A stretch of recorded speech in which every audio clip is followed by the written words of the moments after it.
3 years ago, I decided that it might not be a bad idea to learn how to grow and preserve some food. And it was probably late winter when I decided to do that. And one of my friends, she had gotten into canning a year or so before, and she was like, you got to get into it. It's so addictive. And I learned how to do that, but I'm going to walk you through just some basic tips that I've learned about growing and producing your own food, and preserving your own food. But even if you don't grow any of your own food, it's farmers market time. So it's a really great idea to get some food there and preserve it. So, hey, I'm Dr. Patty Barch. I'm a traditional naturopath, founder and owner of Naturally Unbridled Wellness and naturallyunbridled.com, where we focus on wellness solutions, not disease management. This is Down the Ridge with Dr. Patty, where I give you 7 to 10 minutes of holistic life and wellness information on my way to work. This is not medical advice. It's for entertainment purposes only. Nothing I say is true. Don't listen to me. Okay, so a few things. So I joke that I have an associate's degree in homesteading from YouTube University, because the vast majority of what I learned from watching some YouTubers, right? Some of my friends directed me towards some channels, but these are big channels that have a lot of followers. So most likely, if you start watching videos like this, the YouTube algorithms are going to show you these people's videos, channels, etc., because they are so popular. It's obvious that they're putting out good content. So some of the YouTube channels that I use to learn how to can, and I'm going to talk about some tricks that I learned. Oh, my hood. It's raining, so I wore a hood, and now I have chick fuzz on my head. I'm going to talk about some things that I learned that, retrospectively, I've got some things that I think work the best, and I'll talk to you about that. Okay, so some channels that I like to watch, for sure, Homesteading Family. They talk about not only cooking, preserving, freeze drying, that sort of thing. They also talk about gardening and medicinal herbs and different homesteading things. And Josh and Carolyn on that channel do a great job. Carolyn was a teacher, so she's got that whole curriculum format thing down. There's also Mary's Nest, and she is just adorable. She's the sweetest thing, and she does a nice job walking you through step by step by step. She has tons of videos. I also purchased her cookbook, which is really handy. I like that one. What else? I think those are the top ones that I like. There's a bunch of other ones. I actually watch some gardening channels out of Canada because I'm in Minnesota. They changed our zone, but I'm not listening to them anymore, so I'm sticking with zone 4B. And so there are some channels in Canada that I watch that are gardening in zone 3, and that's helpful because if they can do it, I can do it, versus watching the gardening guy in San Diego. Like, yeah, he has great videos, but that's not my environment, so I need to watch people who are more in my zone. Oh, the M.I. Gardner channel for Michigan Gardener, M.I. Gardner channel, he's pretty good too. So what are some of the things that I learned? Well, I already had a dehydrator. My mom and dad had given me and my husband a dehydrator as a housewarming gift when we moved to Minnesota 13 years ago, and that thing is great.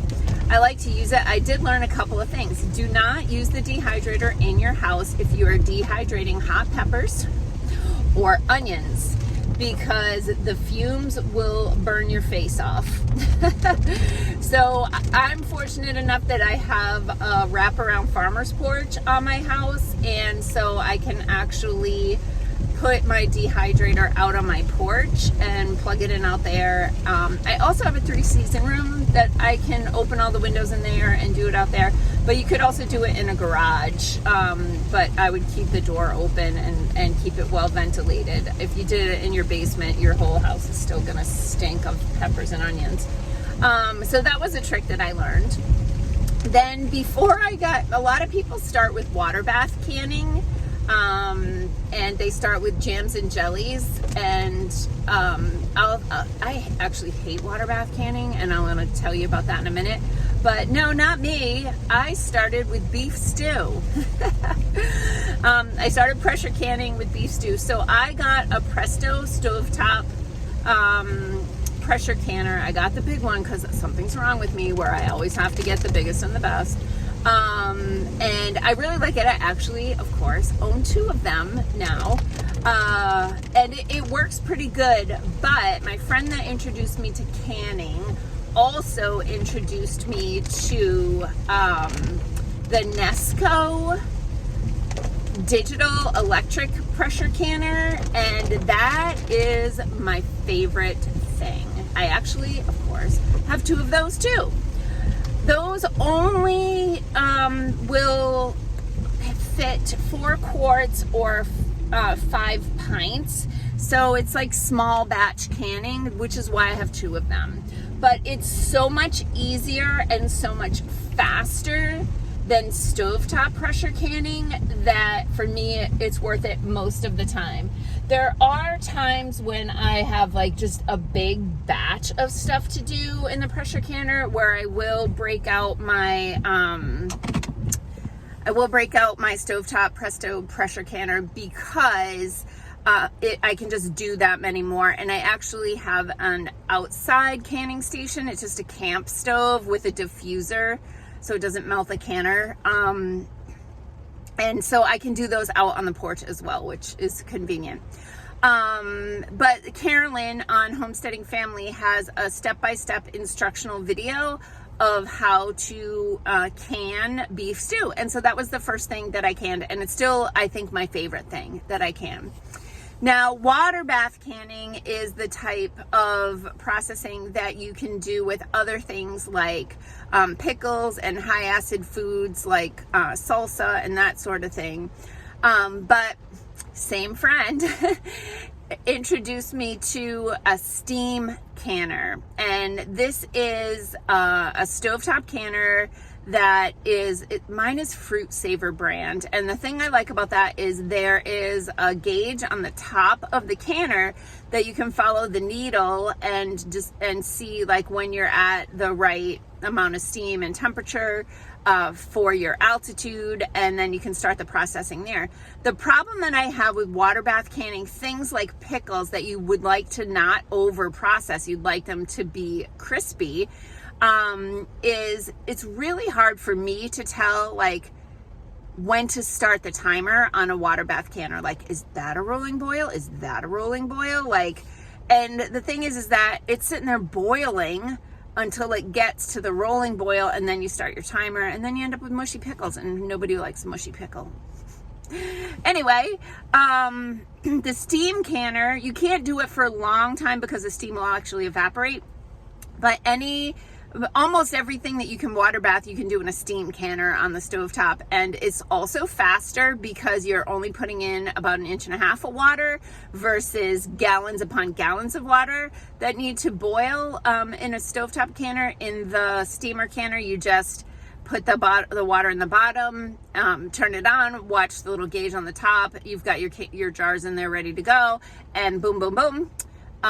You can start your timer as soon as that gauge hits. So if you're going to get into preserving food and you've got farmers markets near you, of your beautiful garden, I like the Excalibur dehydrator. It's got like 8 shelves, and there are different screens in there for airflow, but you can also, I bought on Amazon these silicone squares that fit in there, so if I'm doing something like tomatoes, I can just put them on there and they'll peel off, and they're like almost like a sun-dried tomato at that point. So I do like the dehydrator. Then I like the Nesco. The other name for it is Carey, C-A-R-E-Y. The guy that invented it is Carey, and then Nesco basically private labeled it from them. But the Nesco electric digital canner, and then the Fruit Saver steam canner. Those are the three things. I don't have any affiliate links or anything like that. I'm just telling you the things that I use to help stock my pantry, prepare my harvest, and make things that we're gonna enjoy in the winter. Like this weekend I'm making salsa verde with tomatillos. So if you have some tips on your favorite salsa verde recipe, I did see some people adding cumin. Do you add cumin to yours? I'd really like to know, because my project for this weekend is salsa verde, and maybe even doing something called dry canning some of my potato harvest, which is really ready to get pulled in. So eat healthy. Peace out, peeps. Have a healthy day.